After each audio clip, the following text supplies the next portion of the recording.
What's up, guys? Welcome back to the vlog. I am in Rochester, New York, visiting my old roommates. I lived up here for 2 years, lived in Syracuse for 2 years before that. Now, as you know, I'm on the road. So I'm up here visiting them. I got a tournament in Albany, which you're gonna see. I'm gonna try and get as much as I can of that. Doing clinics, giving lessons, stuff like that. It's gonna be great. But right now, I'm gonna be training for the tournament coming up. Obviously, I'm not at the course, so the way I train, the way I like to train best is putting. Putting is very important. It is the same no matter where you go. So if you're not near a course, you can still always practice and always train by putting. So I'm going to take you through some of the putting drills that I do to get me ready for a tournament. Not too complicated.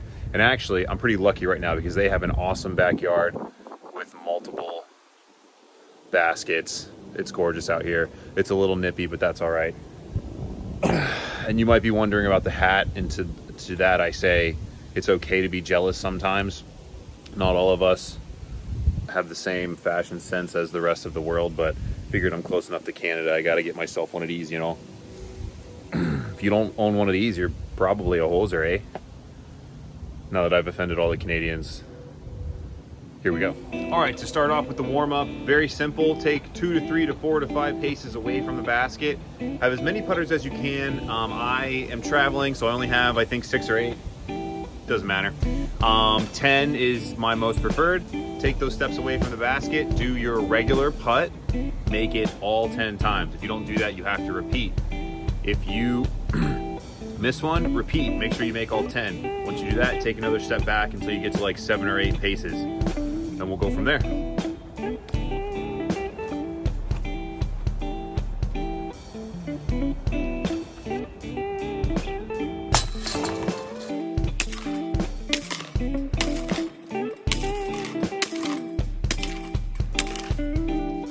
All right, I made all those. I'm gonna take a step back and do it again.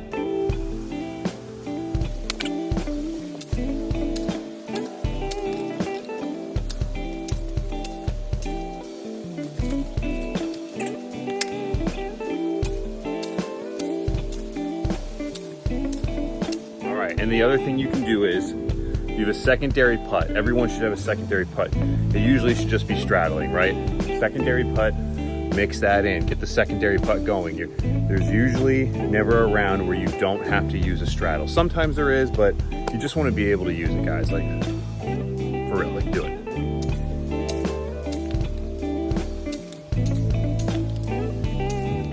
So one of the main questions I get asked is, and I'm sure a lot of people wonder and ask whoever they're getting lessons from, where do you aim? Where do you aim when you're putting? I aim at dead center. I aim at the pole. There's more room for error. If you're like a pure hyzer putter, I can understand aiming for the right side, you know, strong side. But I find that middle low catches the best. That's just what I find. Aim for that. Okay, so I'm actually lucky in this backyard because there is a hill. And at any course, you're probably going to have some elevation putting. So if you have a hill in your backyard, that's awesome. If you have a deck or something you can stand on or set the basket on, that's great.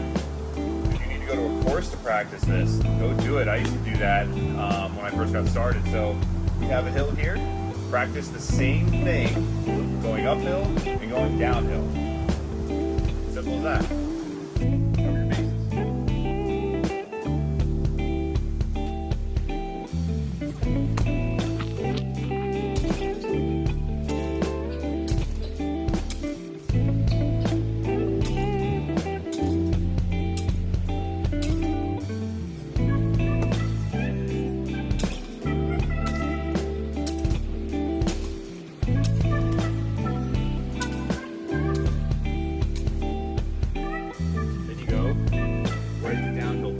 Get the variation right away.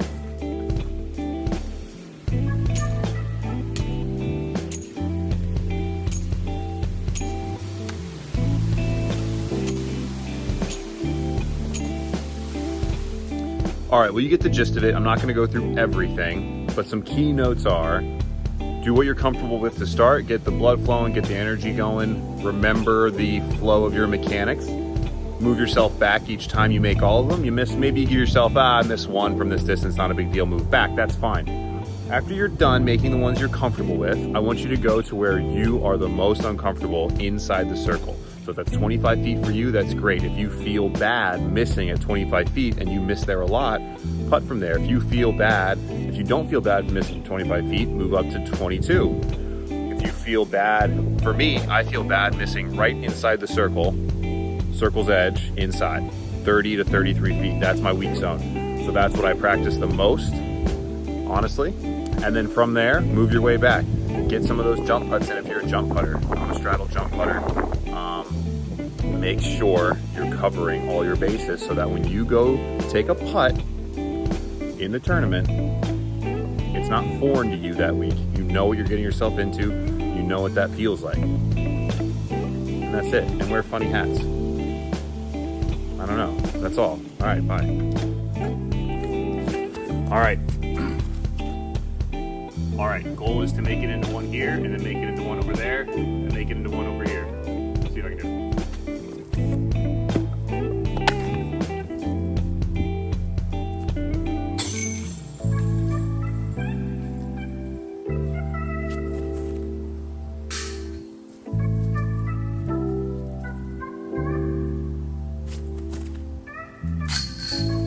All right, only two.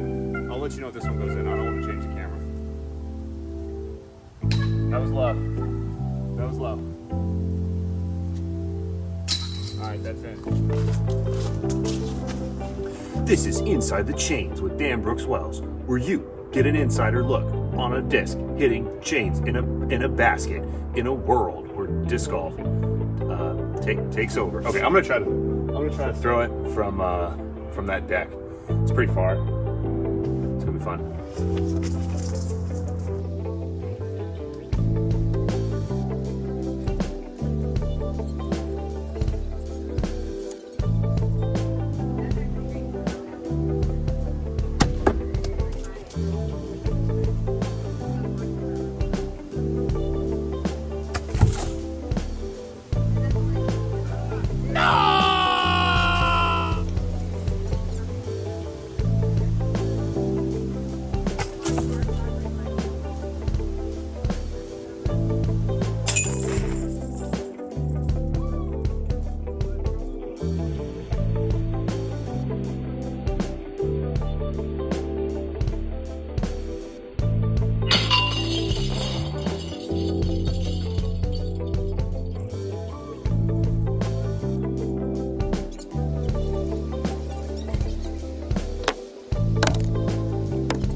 Took me five throws.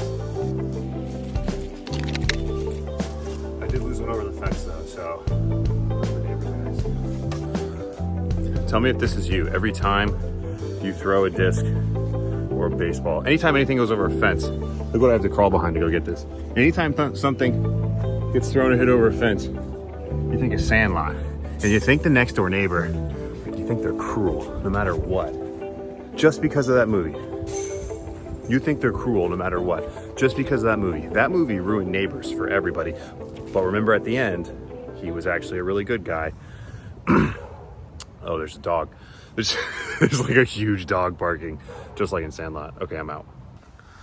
Look who already got into the spirit of putting. The owner of the backyard. All right, that's enough.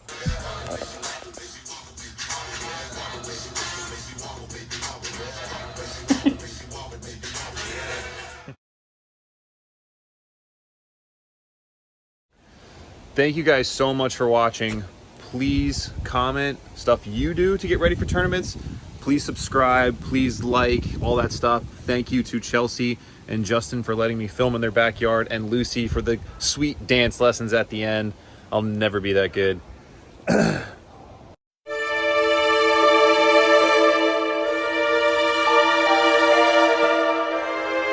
And check out my Instagram and my Facebook right there at Dan Brooks Wells. Until next time, thank you guys.